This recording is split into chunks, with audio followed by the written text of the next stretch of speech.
Hello and good evening, everyone. Welcome to this week's new episode of X Vlog Live. I'm your host, Mr. BoomStick XL, and I'm sitting down with the sauce man himself, and I am promising a lot of this today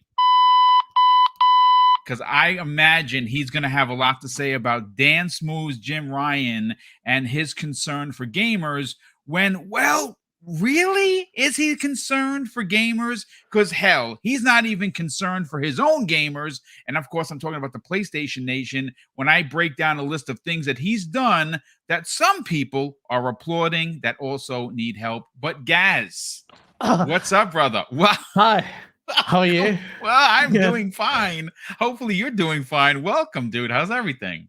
I'm good, man. Thank you for inviting me on the show. There's a lot to talk about, as always. Let's swim in the sauce, shall we? Yes, indeed, we're going to be swimming in sauce. And listen, folks, we got breaking news as we normally do, and we've been having the last couple of weeks. It's been very, very busy with news.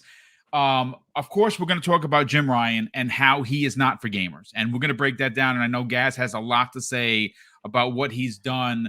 That he and I and Colt and many people in the industry think that not only are they anti-consumer, but they're anti-competitive on multiple levels. But we have the breaking news where Satya Nadella, head of Microsoft, CEO of Microsoft, sat down with Bloomberg and just dropped bomb after bomb after bomb concerning the ABK deal, where he thinks it is, what he had to say about competition, and of course, Tom Warren, friend of the community, dropped some incredible stats that actually really do highlight that Microsoft isn't the big bad wolf Sony makes it out to be, because, well, Sony is number one.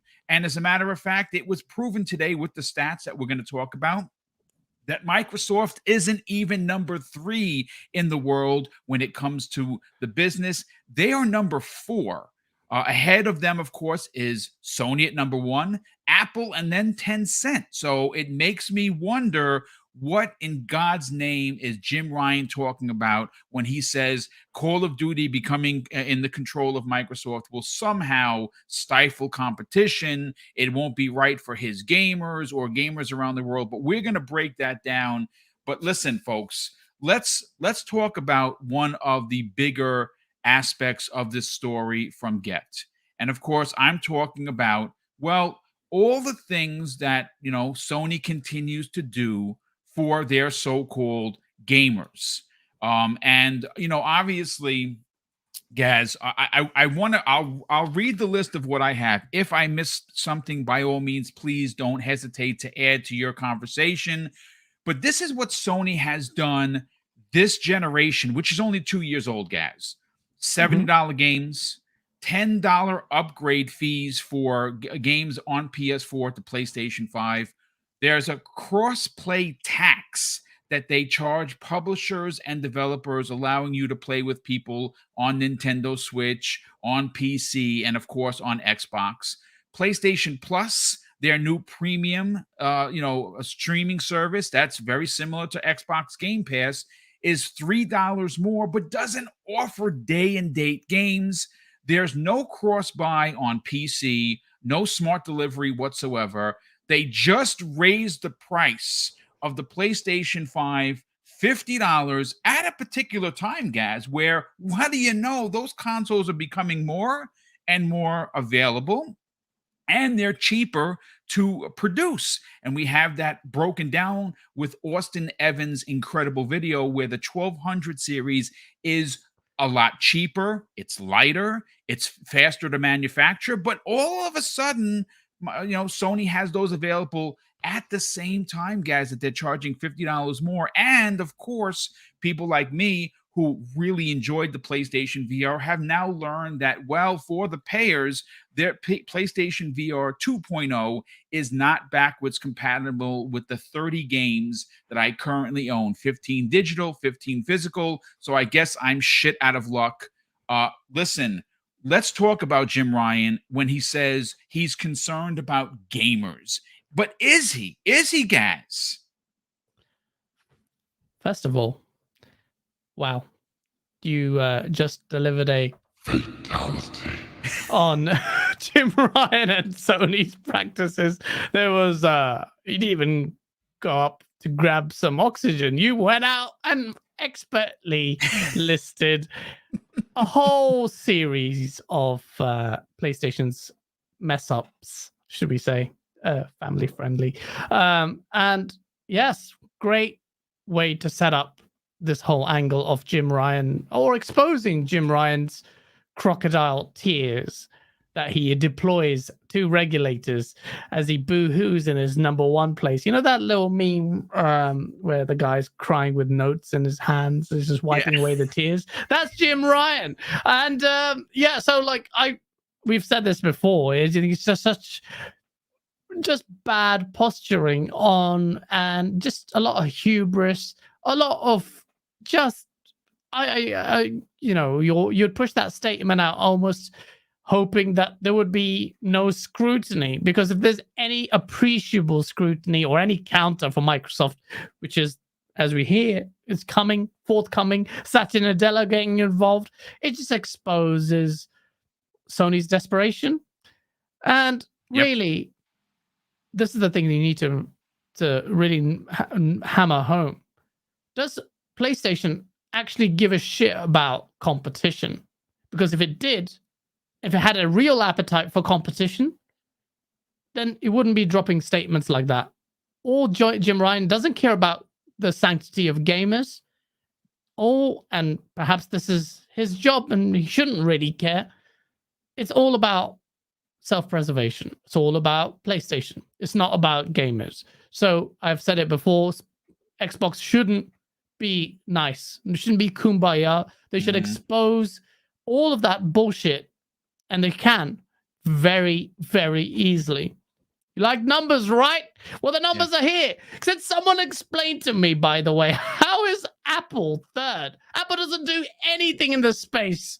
It's just got its own store. It charges 30% commission. Doesn't even funnel that money back into first-party games or funneling development or thriving control, compared to Microsoft, which is fourth.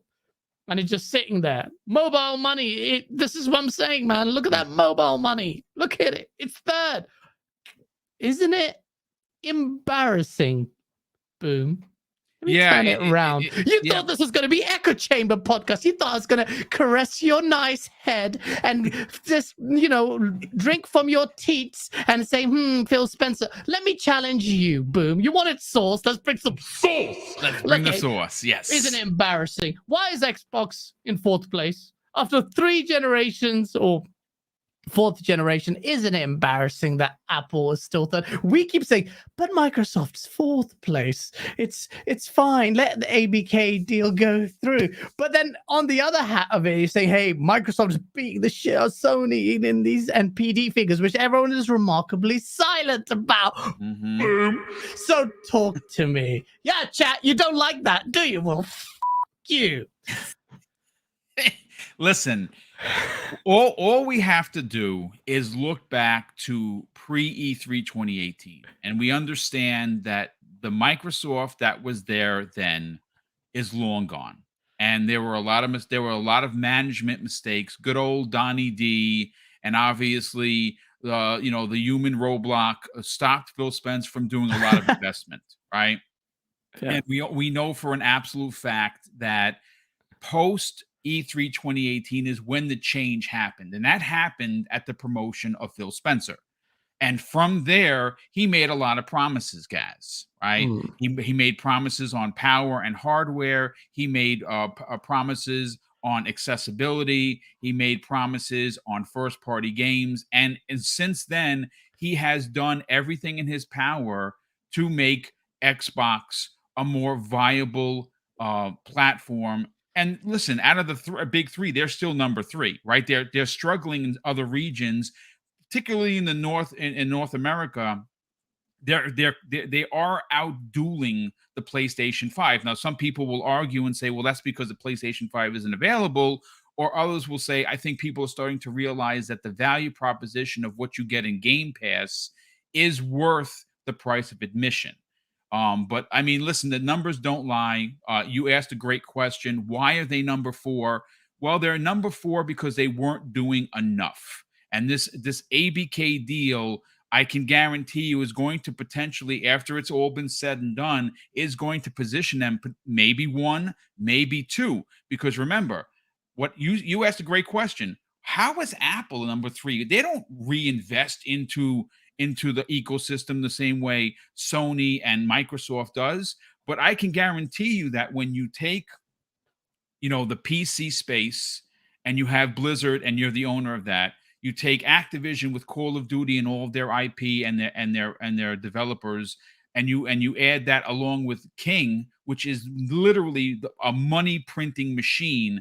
You have a chance to see that this conversation we're having on September 22nd next year is going to be incredibly different if this deal goes through, because Microsoft is going to be getting money from 3 different revenues, one of which is just magnificent for them, and that's going to be, of course, mobile. They're going to be launching Warzone Mobile. That's going to be printing money for them. Candy Crush continues to crush, if you will. So I hope I answered the questions for you. No, you're right. I'm challenging but you do notice the hypocrisy, right? We can't, on the one hand, just exclaim how Microsoft's kicking the shit out of Sony. At the same time, it's sitting there in 4th place. It hasn't had a whole string of successes, but this also shows that why Sony is scared, because this is the deal that can, and that's what I'm angling at. This is the deal that can change all of that. Yep. Sony knows it, and Microsoft knows it. The regulators are slightly aware of it, but they're being fed a different type of picture from if you ask Sony and if you ask Microsoft. Obviously, they're going to play their own game. Look, Santini says, come on, Gaz, you know I love the source, but keep it righteous. Shut the up. You don't know me at all if you said that. The company is awake now. Oh, is it? Is it awake, Santi? How many first-party games are you playing in that AAA this year on Xbox? And so judge them from that time on. Oh, really, Asante? Is that what we're going to put towards the regulators? What?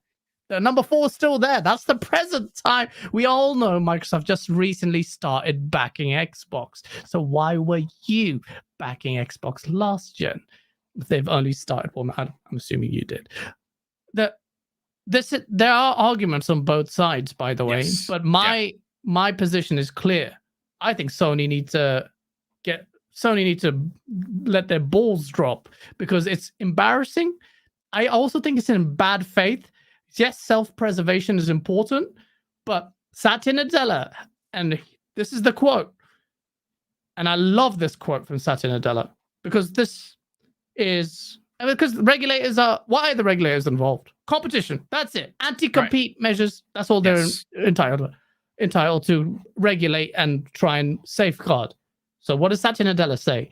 So if this is about competition, let us have the competition, mother. Okay, you didn't say that bit, but let us have the competition. Yes. This is what we've been saying. The number 4, fine. This will have a massive boon to the industry, bar none. COD already announced not to be an annual release, diluted quality, rinse and repeat, copy and paste. Modern Warfare 2, by the way, if you've played the open beta or the closed beta on PlayStation. Today. Yeah, it's coming out today on Xbox. I've pre-installed or installed it. Yep. I've been playing the PlayStation 5 closed beta. That is, and for someone who's played COD for a while, marks the biggest departure, really, in COD for years. I heard you talking about that on the show on Colt Show. Yeah, you said that was very jarring with the way the screen shakes now, that a lot of people are probably not going to dig. Well, okay, that's a mechanical thing that I have. There are quite a few critiques there, but forget that. We can go into the finer details into it. But what makes it big? I mean, there are definitely some problems there, but there's also something really good. The reason why I say this is the biggest departure, and you all will play it today or soon, hopefully today, is that Call of Duty is trying to go for the Rainbow Six tactical element and marrying up the COD gunplay. Now, you agree or feel free to disagree with me. When you do play it, you will feel it. This is the most tactical COD has ever felt in ages. Why I'm bringing that up is because I was surprised at Infinity Ward. Like, I thought this would be by the numbers sequel, but it's not. In many ways, the facade kind of makes you think it is. Mechanically, it's a huge, huge departure. It's really good, but it's going to be, divisive. Some people may like it, some other people will not. The only thing I would say to you is, look, this is just the beginning, because now with Microsoft, biannual release or whatever it's going to be, the quality is going to go up. You're going to have more resources to COD, and you're going to have a better COD experience. The competition, if Sony really cared about competition, they'll say, all right, fine, you do your thing, we'll do ours with Bungie. Let's go and fight in this level play. They said they were going to develop 10 live service games. They're going to make a push for multiplayer. So if they're going to do that, then if they had the real appetite for competition and delivering quality PlayStation gamers, shouldn't you be saying, all right, show us, go after COD, instead of begging for 3 more. You're getting 3 years on top of your contract and you're still begging. Why are you begging, Sony? It's such a, this is not hyperbole in my opinion. This is the weakest PlayStation has ever looked public facing. Yep. 100%. Since Kutaragi, begging Xbox. We spent $70 billion on this deal. Bad look. Grow a pair. Fight this fight, Mr. Number One. That's my position on it. It's funny you bring that up because, when you start talking about what Jim Ryan had to say, Gaz, about them not having Call of Duty would be devastating to the platform. Here's where I think that is, complete BS. And I bring up Nintendo. Nintendo Switch is constantly brought up in this conversation because Nintendo doesn't have Call of Duty. But you know what they have right now that's breaking records unlike it's ever been broken before? They have their own shooter called Splatoon 3. And it is breaking records in Japan. It's one of the highest selling Switch games, for the time that it's been out. And it's expected to break all kinds of records. We're talking records of Animal Crossing, leverage. We're talking as much as something as if a remake of the Mario Kart 8 Deluxe. This game is an originally designed new IP by Nintendo that has you shooting paint, not even shooting guns, but it's a multiplayer game. It's doing extremely well. Sony can easily create their own multiplayer game, but they've been sitting on their palms so long, I don't know if they can hold a brush to paint. You know what I mean? Because quite frankly, they have leveraged all of their profiteering through Call of Duty, and they've been so content with that. There's been no real movement. You think those so-called 12 or 10 or 12 service games are going to pop out of someone's ass and they're going to be ready tomorrow? No, they're not. Yeah, exactly. It's going to be years before they're done. Heck, I don't even know if we get Factions, 2 next year. There's some people thinking that is so far off, we may not get that till 2024. So Sony you're right. Desperation has set in. And you know what? I agree with you. I think this is an absolute pathetic take from Jim Ryan to cry to regulators the way he has, when everything he's saying about Call of Duty and pointing the finger about Bethesda games being exclusive. I mean, we learned before the ABK deal, Gaz, that Sony tried to outright buy Starfield as a permanent exclusive. That's a fact, ladies and gentlemen. That's not shocking at all. It's not shocking. That's what Sony does. Yeah, it's what they do and it's what they're good at. But this is why I have to really call bullshit, pardon my French, that we're still talking about what Jim Ryan had to say to regulators and the fact that he's crying. But I have all of what Satya Nadella had to say, folks. And I pulled this story from Bloomberg. Shout out to everyone that dropped it into my DMs. I mean, I came out of seeing my mom, who's obviously, she's doing okay today. Today's a better day. And, thank you. So I was with her all morning. And I'm coming out and I'm looking at his 15, 16, 17 DMs. I'm like, oh, crap, what just happened?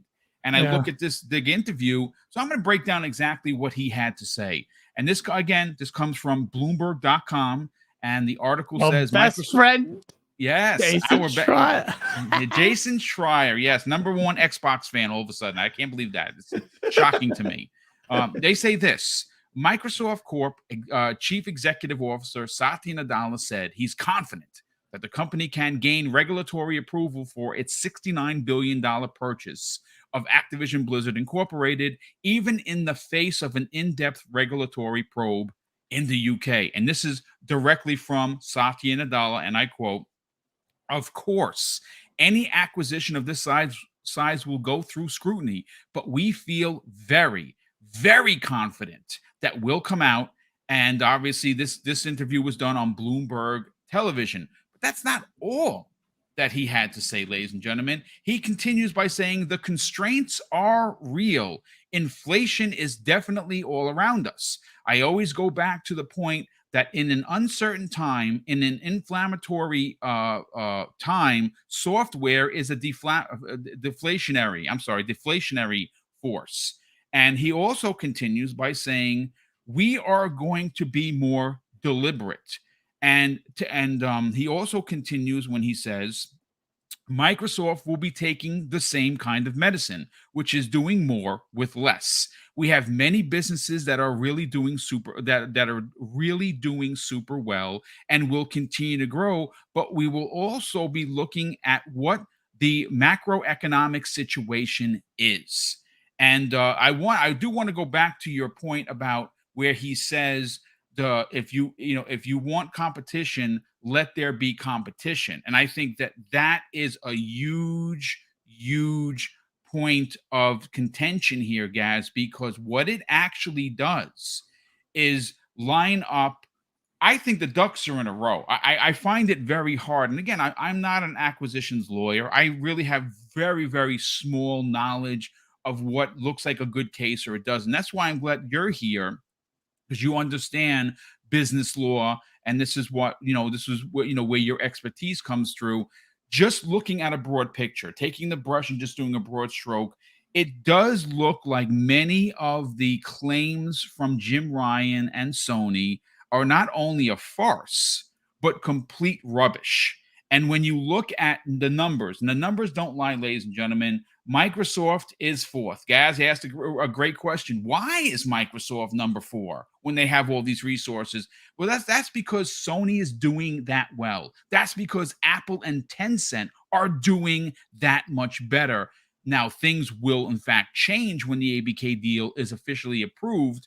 But, Gaz, what do you want to say about what Satya Nadella said about the market itself?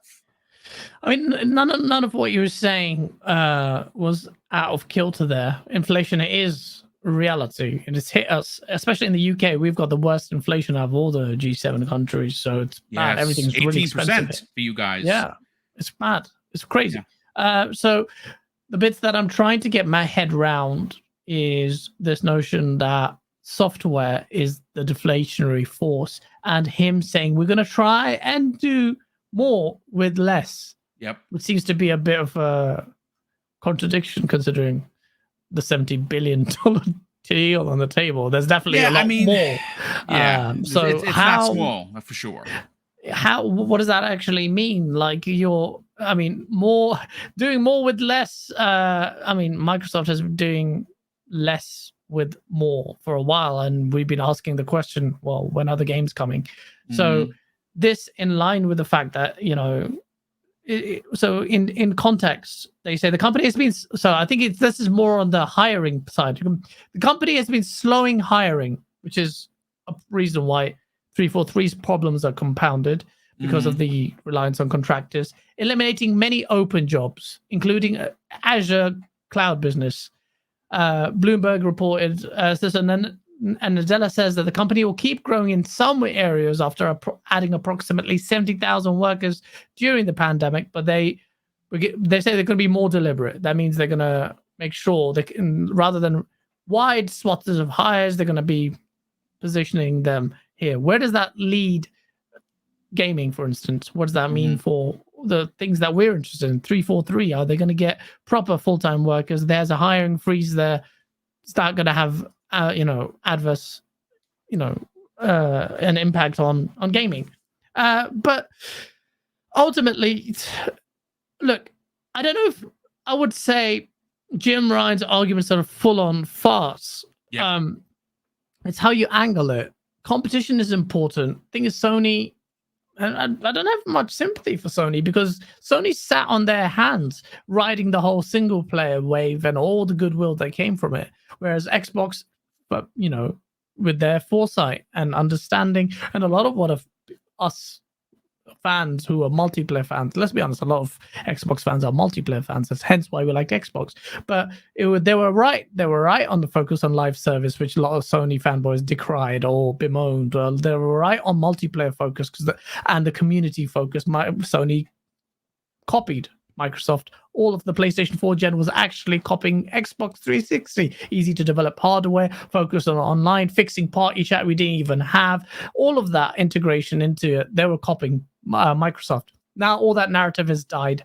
Jim Ryan is now bemoaning that they had relied so strictly on the third-party Call of Duty to leverage their market position, and with absolutely baseless claims. So if you angle it on the competition side, his argument, I agree with you, it's completely just farcical because it doesn't hold weight. The best COD experience for players. We think the quality will suffer. What have you done for the quality of COD? Yeah, your users have bought them, but you've money hatted, and that's it. You haven't actively helped the development of COD. Yeah, maybe perhaps you can angle it as revenue, but you're getting it for 3 more years, and Call of Duty is getting Activision is getting 70 billion. What's your argument? None of that is going to help.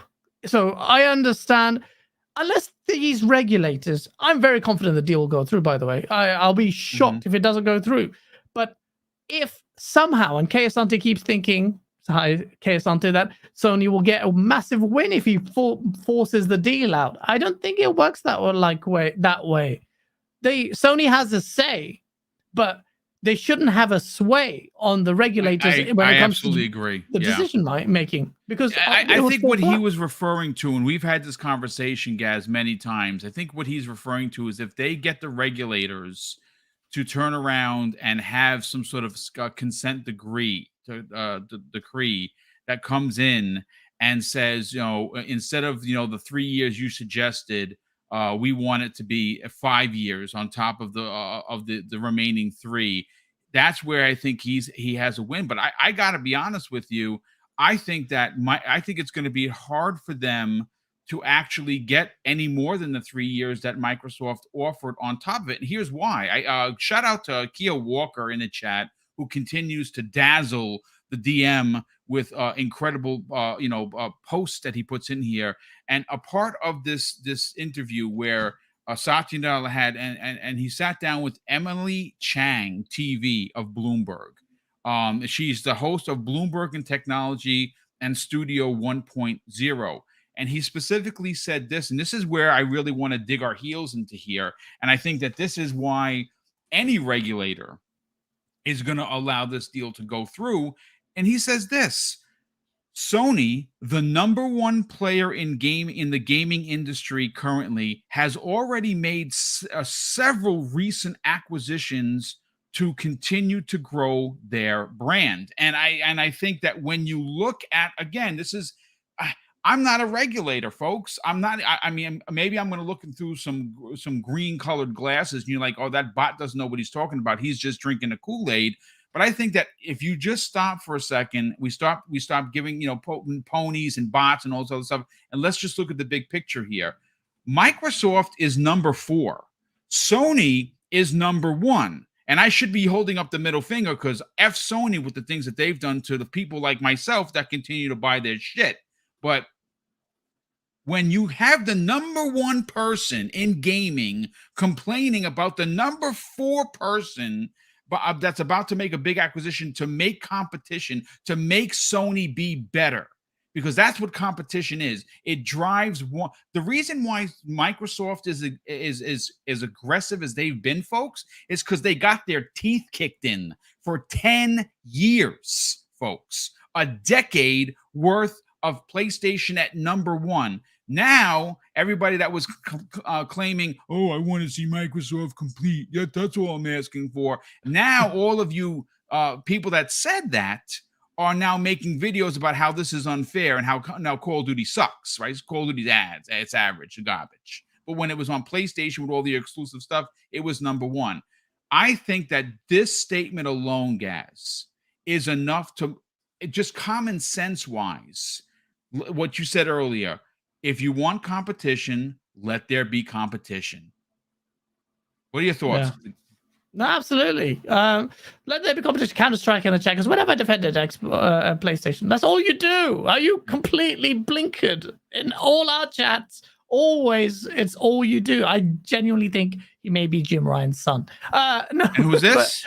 And this is Counter-Strike. He's always he's yeah, that's all right. I mean, listen, it's okay. Everyone's that's fine. That's good. Like I'm not complaining. opinions. I like it. Yeah, bring the sauce, but you'll get murked.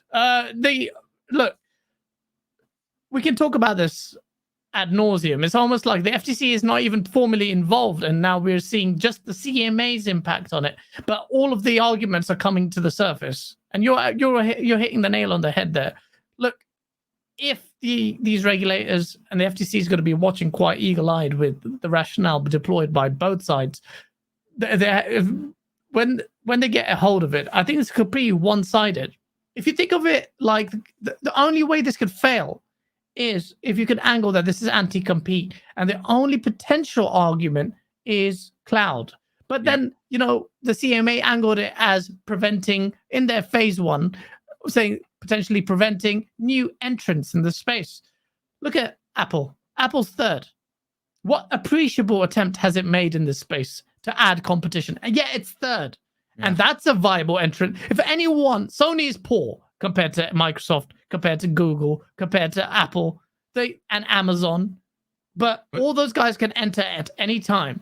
Yep. You've got Apple there sitting at third, doing nothing for the game industry or funneling support, developing first party, bringing competition, other than having its own platform with a 30% commission and delivering 0 first party games. Mm-hmm. So that's an entrant. That's a potential entrant in the space. I really think Microsoft has, the only reason why this is in the limelight of regulators is the eye-watering amount, which is 70 billion.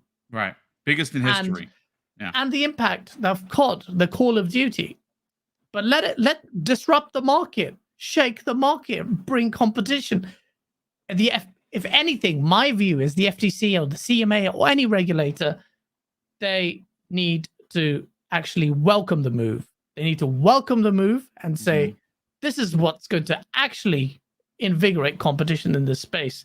And look, Counter-Strike says, how am I defending Sony? Yet the next message, they're poor, yet they're able to soft money hat Microsoft, apparently. Soft money hat. What do you mean? Alluding to its prevalent practice of money hatting tiny or titles here and there.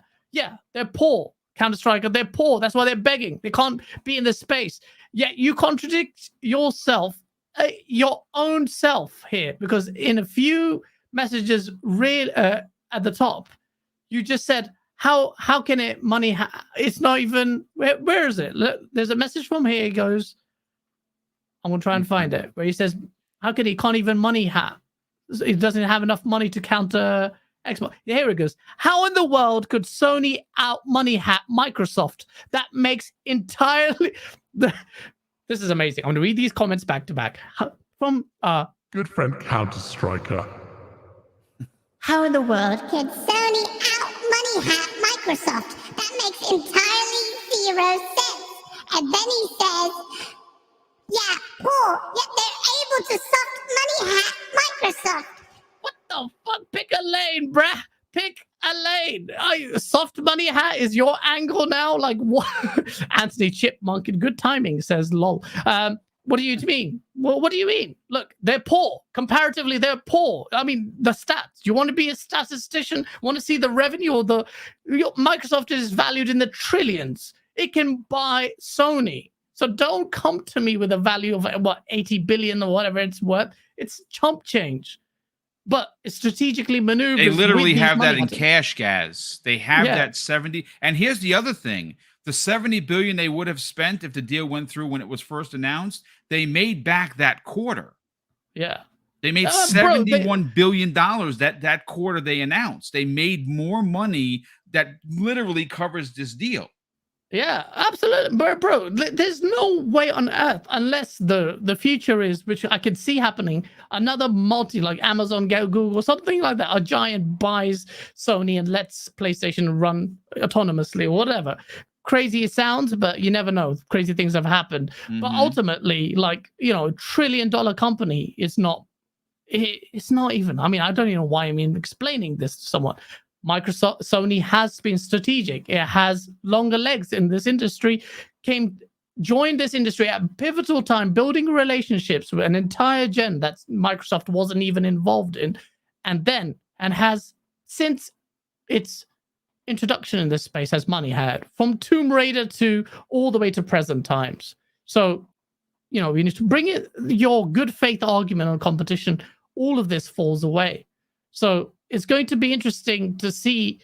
I would be Satya as well. He didn't just say he's confident. He's very, very confident. Of course, he's going to say that. We feel, of course, and this is basically the same thing I'm saying. Any acquisition of this size will go through scrutiny, but we feel very, very confident that will come out. It's a political exercise. There are no guarantees. But if you have any lawyers worth their teeth, we've been talking about this ad nauseum. Like, the numbers don't make sense. You're number 4. Competition, brilliant. Money is brilliant. Sony, will it go away? No. You brought up Nintendo. Go be weird. Deliver something good. As gamers, we should be pushing for the ABK deal. In my opinion, we should be pushing. I know the PlayStation gamers, they're like, well, I'll be deprived of COD after 5 years. So just do what you've always said. Buy the console you really want to play. We've been deprived of Spider-Man. So do we buy it? I'm playing it right now on PlayStation. Just buy the console. Bungie, make it exclusive. This is what the industry needs. The industry got so lazy and relaxed with money hats and third parties in the Xbox 360, PS3 gen. Got so relaxed on it. Obviously, it was a different time, and that's where these multiplats came in. And I think a lot of creative drive amongst platform holders, it took a hit. They did deliver amazing things, especially Sony in the latter half of the PS3 gen and then all throughout PS4, but then multiplayer took a hit. This is it. This is what the industry needed. Yes. Finally, a tetanus shot to be creative. That's what I'm saying. Well, you know what? One of the things that I forgot from that list that while you were talking popped into my head, it had been confirmed that Sony pays developers a blocking fee to keep games off of Game Pass, right? That's disgusting. Again, I forgot about that. That's just shocking. It's marketing, self-preservation. How does that help? How does that help? That goes beyond money hatting. That some people would suggest that is anti-competitive as well as anti-consumer, because if you are an Xbox player, you can't play said game because, well, it's being money hatted or blocked from your favorite platform. What does it do? It moves you, like myself or anyone else that owns multiple consoles, to go and support. So I have a PlayStation 5. I have 3 controllers. I got a headset. I got the camera. I'm in the bag. I'm actually a premium member. I'm paid up until the end of February.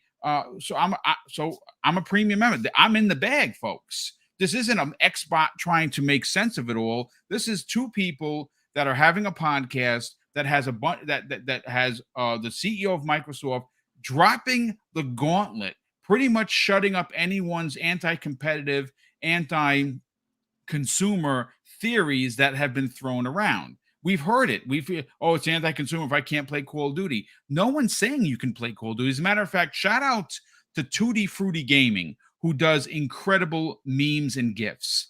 And he did a meme that I thought was phenomenal. And it was really well done. And it spoke really, really clear language. And it had a picture on the right of PlayStation, a PlayStation 5, and says, this is how PlayStation does exclusives. And it was just a PlayStation 5. And then on the left-hand side, it says, this is how Xbox does exclusives. And it had computers, it had tablets, it had the TV, it had the console. Now you got cloud handheld. It had all these ways to play these games when Sony locks you down to just the one console, not allowing you to go anywhere else. So, I mean, that picture, again, worth 1,000 words for sure. But, I mean, listen, we again, you talked about it. We've talked about this specific topic at nauseum. I think that today was a great conversation because Satya Nadella, actually, he's the CEO of Microsoft. If he feels that what is he going to say, Gaz? Of course, he's going to say he feels good about the deal, but at the same time, he's actually being truthful because there is a lot to go to feel good about this deal. I think it's going to be very hard for any regulator to hang their hat on using anti-competitive or anti-consumer practices from Microsoft when Sony is doing that left, right, and center. Like they have gone out of their way to funnel people to their platform. And I get it. I'm not a boob. It's business. But how dare they say, oh, without COD, we're dead. Well, I mean, that's just dumb. I'm sorry. You know what? Be better. How about you invest in a AAA SOCOM? I don't know. You know what I'm saying? I'm not a market manager. If you really are concerned about going up against COD, then maybe you should do something better for your gamers. Maybe and the gamers, PlayStation fans, shouldn't be so toothless to try and defend Jim Ryan here or say, but Microsoft did this. No, just ask for better games. You say Sony studios are always better, and they have a great track record as far as the single player games are concerned. Maybe perhaps some other genres like platformers. Why can't they do multiplayer right? Yeah. Why can't they do it? Of course they can. If they are trying to do it now, that's why the Bungie deal happened. They desperately are doing that, but they're trying. But Bungie's multiplayer. It's like, just try it. Don't just sit there, rely on. Don't be lazy, and that's what Sony's being lazy with this. Like no appetite. So they're angling for the most they can get out of it. 3 years past the contractual obligation is a great deal. They should just take it. What that does is basically, in my opinion, that concedes an entire generation, saying that PlayStation 5 is the place to play COD, right? I mean, if they're giving up 3 additional years, which gets them to 2027. I'm no mathematician there, but we're still in 2022. That is pretty good. And when they say they're offering something that doesn't really translate in business today, they're being more than generous. And I've said this before, and I want to get your opinion on this, Gaz. They're giving Sony something that has no value, that it's valueless, and because it's worth so much, and that is time.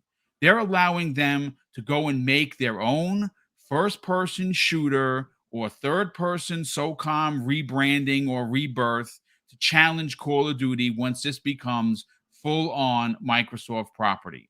And obviously, I think the real issue here is, and please correct me if I'm wrong, guys, I don't know how you ask your fans or your consumers to pay $76.43 for COD or Call of Duty when the other guys are going to have it as low as $5 a month through the family plan. And I think that's what scares them. That's the disruption. That's the thing. Microsoft's Game Pass, as successful as it is, and it has been schooling PlayStation Now, which is Plus, but still hasn't hit the critical mass that it needs to pull any kind of real numbers away from its competition. COD can do that. When that conversation happens, then you're going to be like, what the hell? Like, I'm paying for... There are people out there who play COD, Madden, or FIFA here in the UK. That's it. That's the mass market. But you pull them away into your environment here with this value. Value speaks volumes. It's why Xbox... It's not just availability is the reason why. There's also value. Like, how... And we talked about, we haven't talked about it in detail yet, but Japan is an area where that's going to be our next topic, because you guys had some really phenomenal points on Cold Show, specifically on Japan and what they're doing to change their fortunes, where we all know they have failed terribly. Not just it hasn't been like, oh, they just missed. They have failed terribly in that region, but they are making strides. And your specific points on the Kojima with his arm around Phil Spencer at Kojima Productions, is worth 1,000 words. And I think you're onto something with that, because I think that does really set a precedent for all of the gamers. And you said it, you brought up your point about Colin Moriarty saying that Sony can't afford to allow Kojima to make an Xbox exclusive. And well, he is.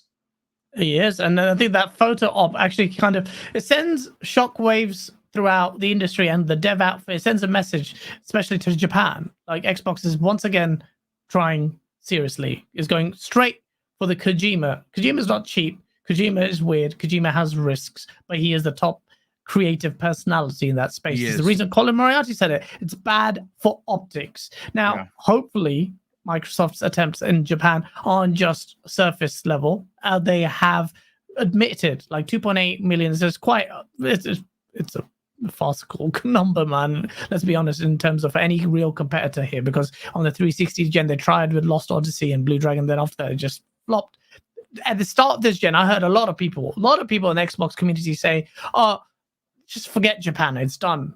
And I was constantly against that. I said, "Why? Me too. Why? You can't Let just abandon an entire region. That's ridiculous." Especially if you've got Game Pass, you want it to have the global appeal that it is. In any, if it's going to have any reasonable success, it needs to be a force worldwide. You can't ignore one of the primary forces in gaming, which is Japan. And even as a gamer, you should be asking, well, why do you care about what Microsoft's wallets are like? Just tell them to spend the money. At least you'll get the Lost Odyssey 2, you'll get more Japanese games. You're now happy you're getting Persona. You're getting Wolong on Game Pass. You're getting a Kojima game that sounded crazy at a time. And then now we're getting that. So the proof is in the pudding, though. Just because they've done the right things, they have sold terribly in that region. But then also, and this is complicated, more nuanced topic, but shockingly, the Series S in particular had, in some bouts, outsold the PS5. Now, you might say 4,000, 6,000 is not a big number.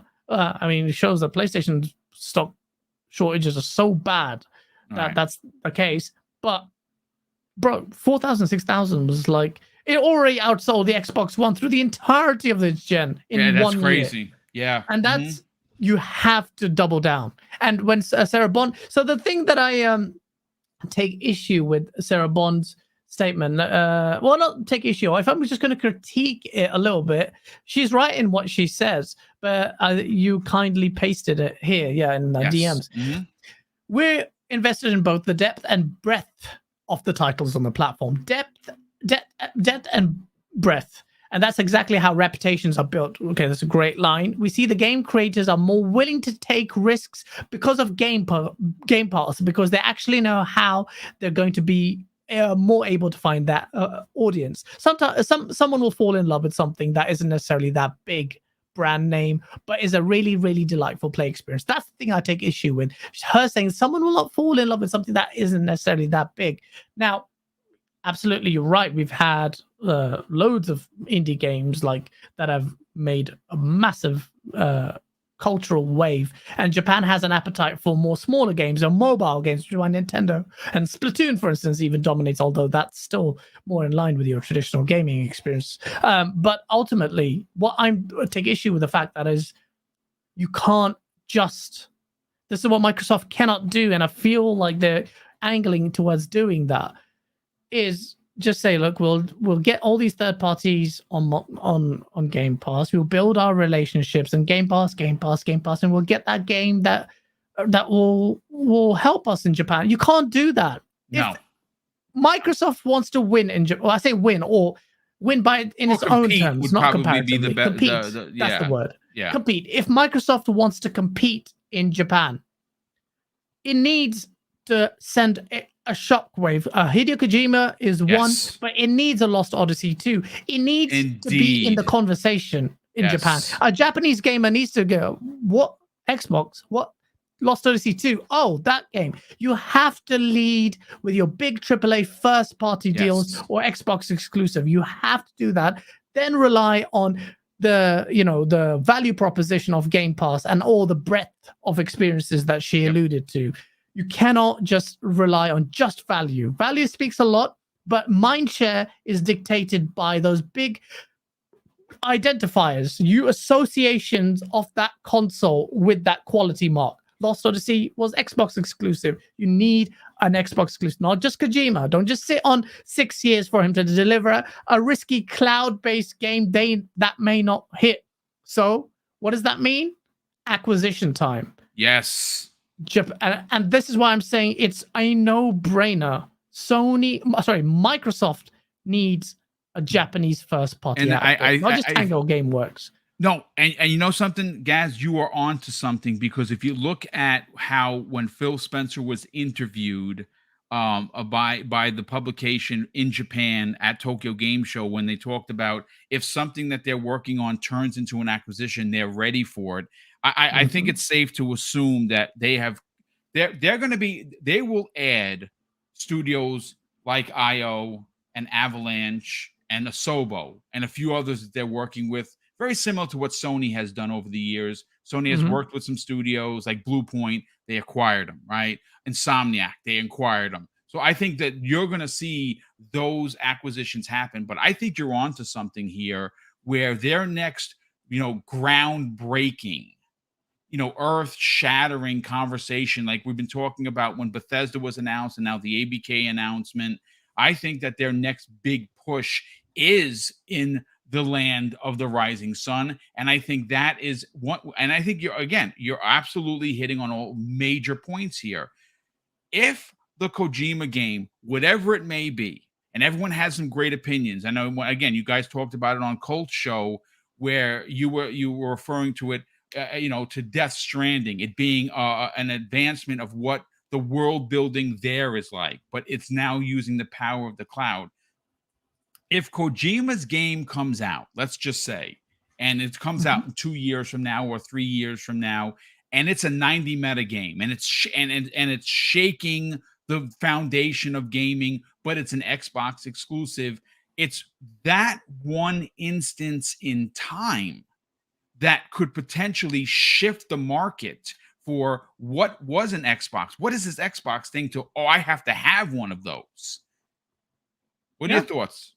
Absolutely. That's the way. That's the only way it needs to happen. And I'm sure Microsoft recognized that, because you have to make that splash. You're absolutely right. That's the only way it's going to happen. And I'm very confident Microsoft will announce that. Once this ABK is way too much, can't even entertain the notion of I think it's tricky to talk about, even if it's a small acquisition, you can't do it with ABK. Well, that's why they let Crystal Dynamics go. Crystal Dynamics they're working on a first-party game, Gaz. There's a reason why they couldn't go after them or Eidos Montreal, because this deal is that big for them. It's that important, and they don't want to muck up anything potentially by saying, hey, listen, we're buying this one, that one. Oh, and we're spending $70 billion as well.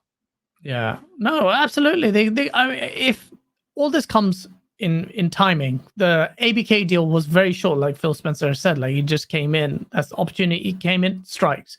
They would regret missing out on Crystal Dynamics, Square Enix getting rid of all those studios, because that's also an excellent fit for Microsoft single player experiences that it was lacking. That would be somewhere that would rectify a lot of its problems. That would add a lot more to the diversity of Xbox's titles, and where it's traditionally been weak in comparison to its competition. Let's be honest, ABK COD is a first-person shooter. Microsoft is known for, Xbox is known for that.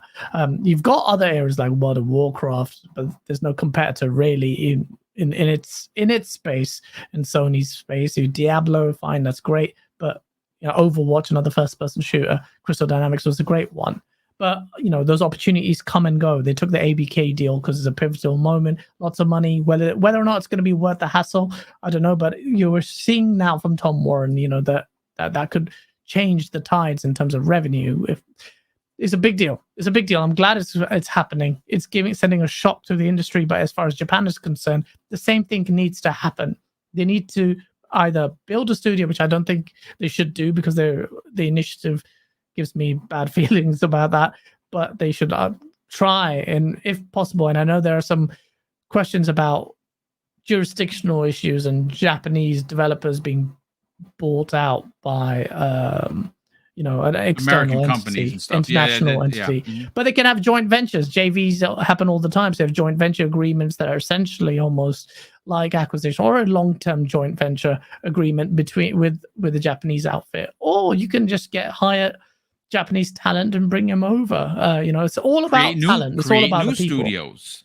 This is the thing. When they create new studios, they're very bad at managing studios, in my opinion, and the Yeah. jury's out on them until the initiative can deliver. If Perfect Dark it hits a high score, or really hits with the fans, let's be honest. How you qualify that, I don't know. But if that does well, then you're getting given some respite in there. And then also these 2018 studios Microsoft has acquired, you need to see what these guys are doing. We need to see, Coalition's new title as well. Coalition's proven entity, perfect.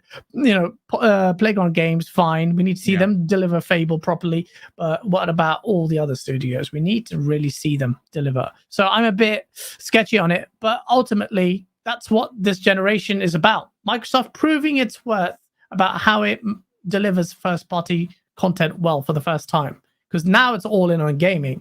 Last year, and it wasn't all in on gaming. It was facts, and it sold a TV. It was definitely VCR a second. box. It was a second thought for them, for sure. Yeah, and it didn't try, and it made it clear. But now Satya Nadella's behind it. So, and that doesn't guarantee success. You can't just throw money at a problem, and we know that. Microsoft is a startling example of that.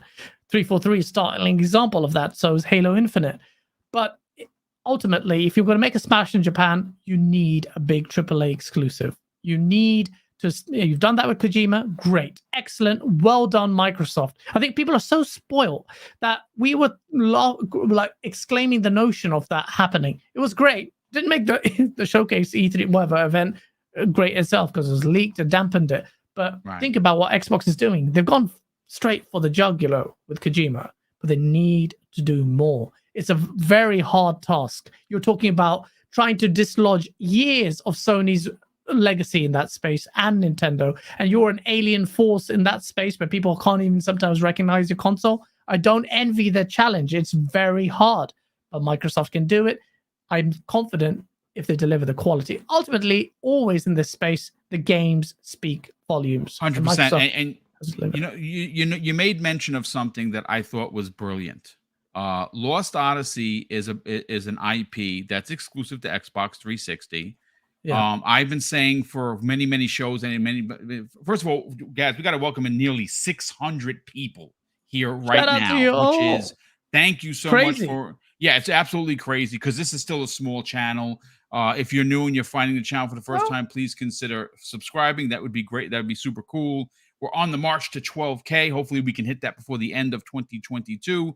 But I've been saying for a while that it would really do big numbers, but more so set a precedence for Microsoft in Japan if they greenlit a remake on the level of Final Fantasy VII for Lost Odyssey, opening the door for a sequel. They absolutely should do it. I think that should be the first order of business. And I am no business, major. I don't have a piece of paper that says, listen to Boom, he's going to set you straight. But I think that Lost Odyssey is one of those games that even though it's years removed from public, usage in playing, it still is one of those games that people talk about.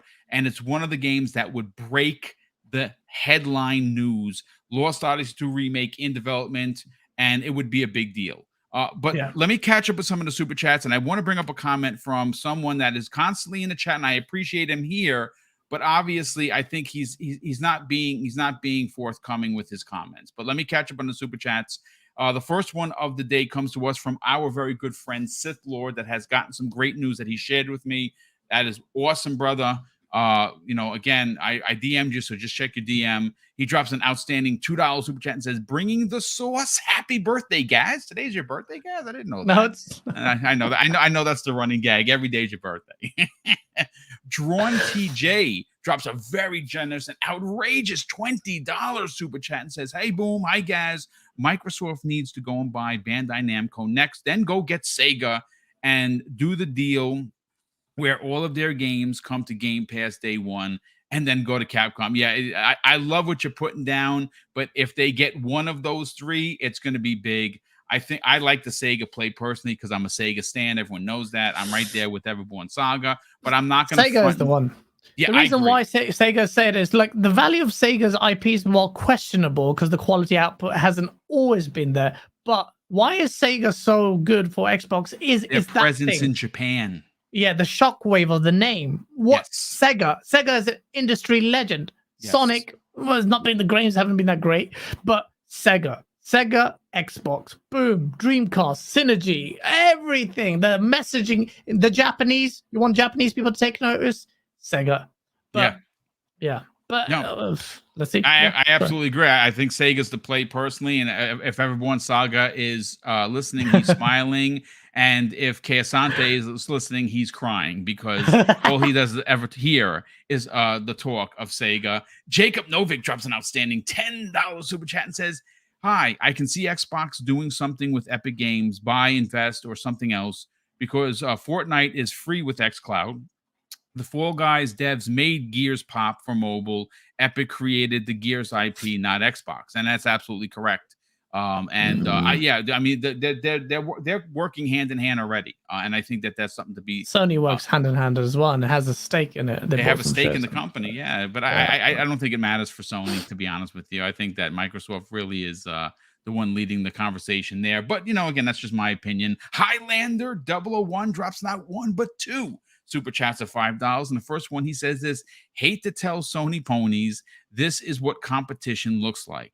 Here is an old saying: want to make money, you have to spend money. Sorry, Sony." Indeed. And my father always said that, "Son, you want to make money, you got to spend money." And he's right. And you are as well. And his second super chat of $5 says, "Sony announced that they were acquiring Bungie. No one cares. Microsoft announced they were acquiring ABK, and Sony lost 20% of their stock value. Sorry, Sony again." Chris R drops a very generous $5 super chat, and he says this: "Serious question. What is the next big first-party Sony game being made after God of War this year? It seems like they're really slowing their pace." Yeah, listen, we don't know. They're keeping their cards close to the vest. I think that the only thing that we do know is Spider-Man next year. Holiday, which has been announced a couple of years. I think it was announced last year that Miles Morales and Peter Parker Spider-Man teaming up to fight off. Yeah, man, maybe. I don't know, but it looks like they're gonna. I said this yesterday, and I'll say it again. I think we're gonna see roles reversed next year. I think Sony's had an amazing 2022 with 4 AAA bombs, and Microsoft with nothing. And I think that we could see something very similar in scope happen the other way scale. around. Yes, because I'm scratching my head as to what Sony can reveal, but you don't put Sony out of the picture because they can always surprise. Never discount Sony. They always have stuff in the bag for sure. Sir X-Men it looks like role reversal. You're right. It does. 100%. I absolutely agree. Sir X-Man drops a $2 super chat and says, "Been telling you guys, Sony is in business welfare." Wow. That is something. Shooter 2853 drops a very generous $5 super chat. Shooter, what's up, brother? Hopefully you're well. He says, "Good morning, Boom, Mrs. Boom, Gaz. Another interesting and great show. Hey, chat." Well, thank you, Shooter, for the compliment. And of course, thank you for the generosity. And Gerald Matt, what's going on there, dude? He drops a $2 super chat and says, "Sony crying about the stuff that they are doing." Indeed. So I want to go back to this comment because you mentioned the other guy before, which of course, listen, we love everyone here. If you are a Sony guy or gal, you're welcome here. Come on in, hang out, grab a beer. Conversations. Noel HDZ. Now, he's obviously a Sony fan. And again, everyone is welcome here. Guys, he says, why people who like Call of Duty want Microsoft to have it? Do you not see what they do with quality games? That will be the end of COD. And, that has been something that's been running rampant on social media since this weekend. And I find it to be not only a farce, but really, I mean, it really is just BS because that suggesting that Call of Duty is somehow going to lose any of its oomph because Microsoft owns it is why. And he says 343 is Microsoft. It is their studio. Okay, well. Okay, no, English may not be your first language, but I will say this. 343 are not working on Call of Duty. It's just they're buying a whole publisher for a reason. Their own Respawn. Infinity Ward.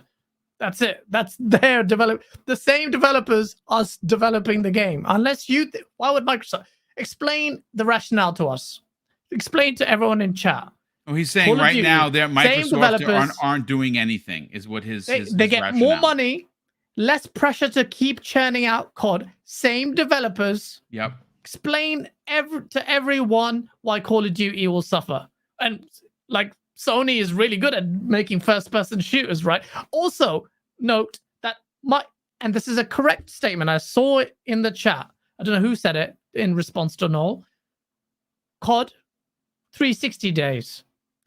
It came to prominence. Why? Because the console Xbox 360 helped Call of Duty. That's the reality of it. The first-person shooter console. Let's be honest, the PlayStation guys have been mocking multiplayer to the detriment of single player. They've always hated on single multiplayer games into the detriment of single player. They mocked it despite the one-and-done nature of single-player games. Microsoft was all in. They led multiplayer. They mandated not 56K dial-up. That was all the symptom of Xbox. So Xbox gets all the studios. Infinity Ward doesn't have to churn out COD, but Activision sitting there like, go make another COD game every year. Nope, all of that. Microsoft has said it. Didn't need to say it. They've said it early, very prematurely. We will not mandate annual releases. Give it breathing space, more quality, same studio, same developers. Gonna do it.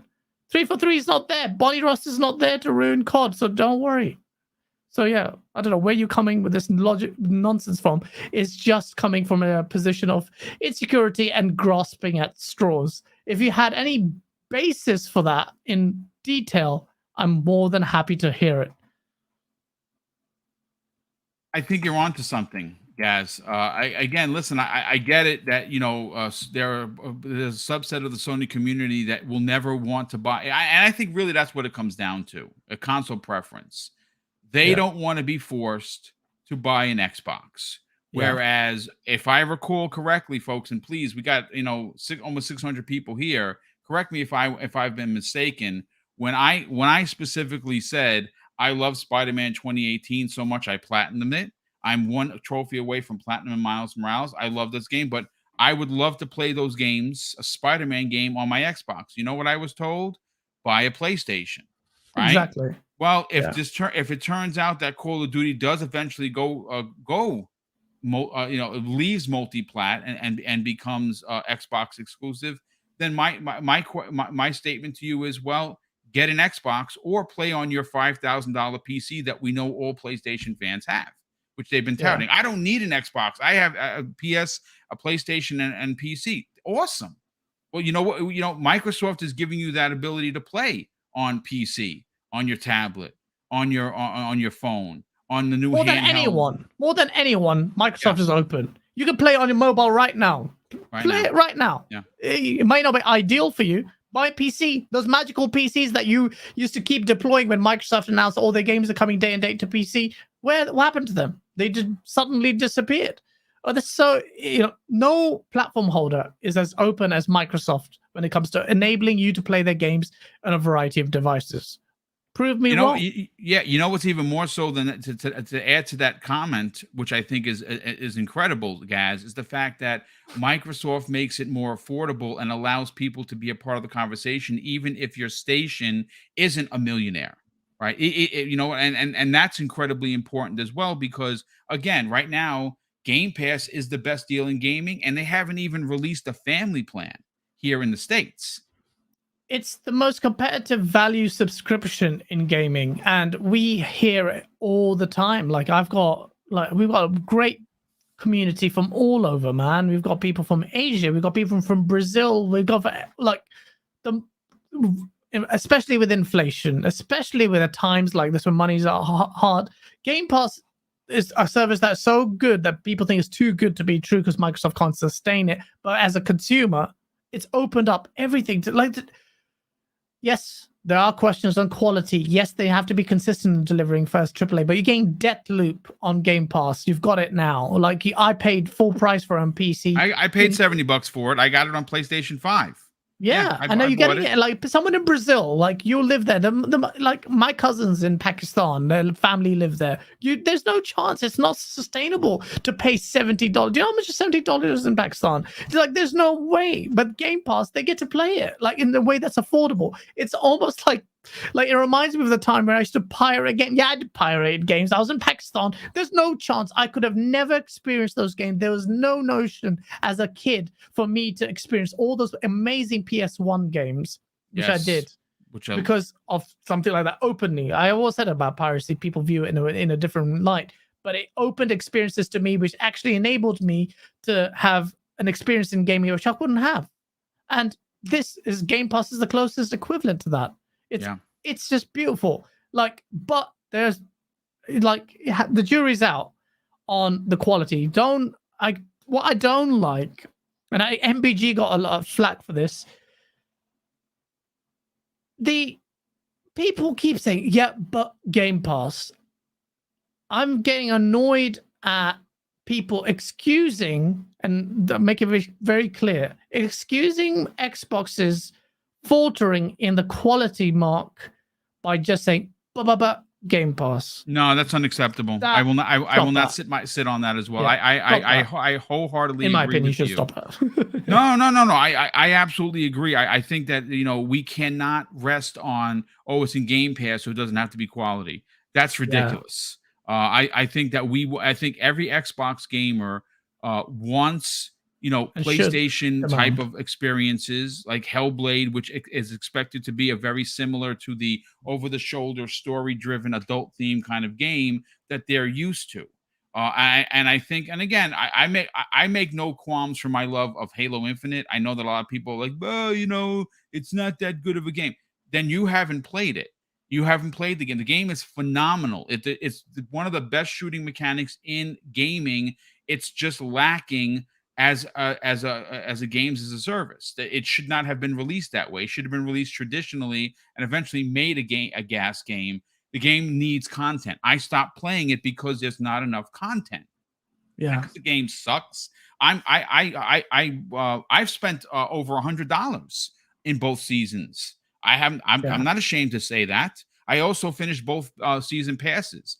I maxed them out, and I'm waiting for season 3, which I thought was going to be in November. And unfortunately, we're not getting that to March. So yes, am I disappointed that I have to wait? Because unless Forge comes in like a hurricane, and I think it's going to. I think Forge is literally going to save the game because the community is so ridiculously talented. It's bonkers what they're going to be able to do. And I cannot wait for that. It is. The quality mark needs to be upgraded. Xbox gamers should demand it. I know I get a lot of flack from the Xbox community. You should get flack. You're speaking the truth. And I always will. And it may not be comfortable. You may think of being overzealous, but Xbox so abundantly only improved because people like me, all Xbox fans, gave them hell. And they need to continue to give them hell. There are some things that are inexcusable. 343 and Halo Infinite, inexcusable. Yep. The lack of AAA first party on 2022, inexcusable. Mm-hmm. Don't make it easy for them. Demand more. That's what Xbox needs. Xbox's main strength that Phil Spencer has admitted is its communication with and learning from fans. Despite being a $1 trillion company, it's quite remarkable how this company in the gaming space falters so much and is so heavily reliant on fan feedback. It is. It's just the way it is. And don't think they know better, because they don't. Because if they knew better, the Xbox One wouldn't even exist the way it did or was marketed the way it was. This company is tone deaf. Be critical. Don't be like a lot of fanboys. I'm Sony fanboys who will just sit there and cap everything. Now, Xbox fans are doing the same thing as well. And I'm starting to see that. And I'm just like, don't do that. That's what made Xbox fanboys better. Tim Dog was fighting the good fight last gen. Don't know why, but he did demand more. Like, despite the hard times, said, no, where's your studios? Where are your games? Most critical fan. This is why I like Xbox. This is why I like Xbox more than PlayStation and Nintendo. Because I feel like I can have an open dialogue with Yes. the execs, with like we're having an impact as a community. We care. Why is the Xbox community? It may sound like a biased thing, but I think Xbox community by far shits on the Sony PlayStation community of content creators, of just the community. Shits on Nintendo's community. Shits on it because we have. Despite the fanboys, oh, you have problems and you have personalities like me, you may not like blah blah blah, all of that, but we have people who are prepared, who've been on a journey with Xbox, who had a great start, great 360 gen with some fumbling, the massive failed gen. Yes. And we vocal, and we literally and this is what people were like, oh, you guys, you did the source, I don't like it when you come after Xbox. Suck my I will keep doing that. Yes. I will be more critical of Xbox than I am on PlayStation because I care about Xbox, care about the kind of experiences they give, and I respect, despite my loaded wording, I respect Microsoft's execs a lot more. They're human. They're all human, but they communicate. They bother. They make an effort. And so, as an Xbox content creator, I feel like you have a responsibility, not you, but all of us, to We all do. ask Absolutely. for better. Yeah, Always ask for better. That 1000%. Real quick, Wolf of Darkness drops what I believe to be it's AED 36.99 super chat. Thank you so much for that, brother. He says, "What's up, Boom? What's up, Gaz? Microsoft CEO quote against Sony was, so if this is about competition, let us have competition." My reaction, OMG, Nadella isn't playing around. Sony should be scared now. Yeah, I think that's literally, folks, the quote of the entire article. So if this is about competition, let us have competition. I mean, a 1,000%.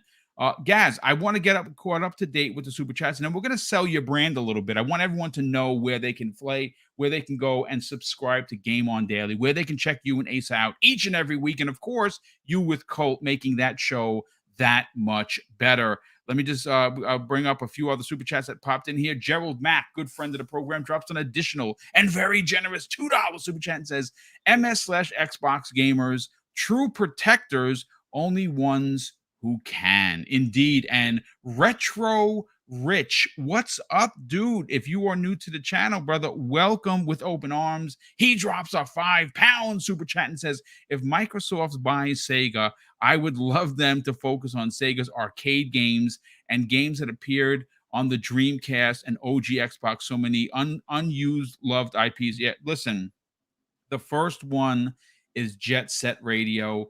Bring that IP back.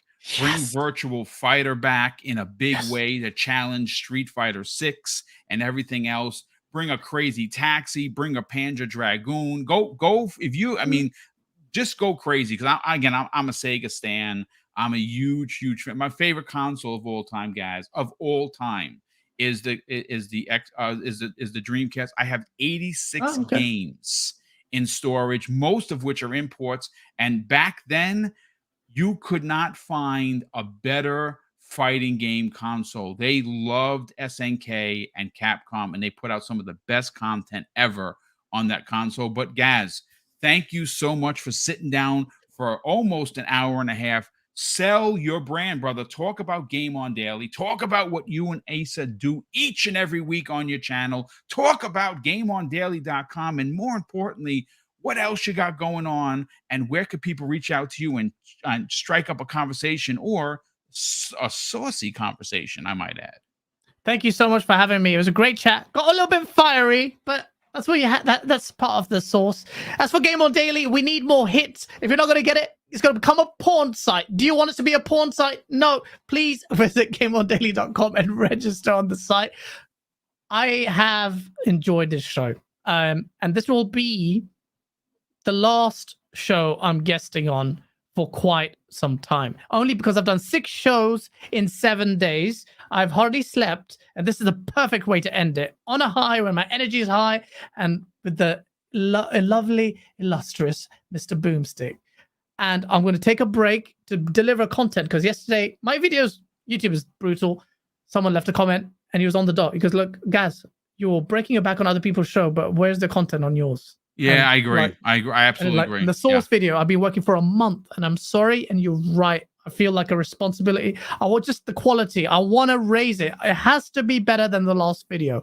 So I'm trying to make the next source video even better, unquestionably better. So please bear with me, but I will be taking a break. So any other content creators out there who for inviting me on the show, please don't take it personally. I love being on the show. That's why I did 6 shows in 7 days, man. I barely slept. But please don't take it personally. I don't think I'm above anyone. I'm same subs as Boom. Like, we are in the same space. We are the same community. But please don't take it to heart.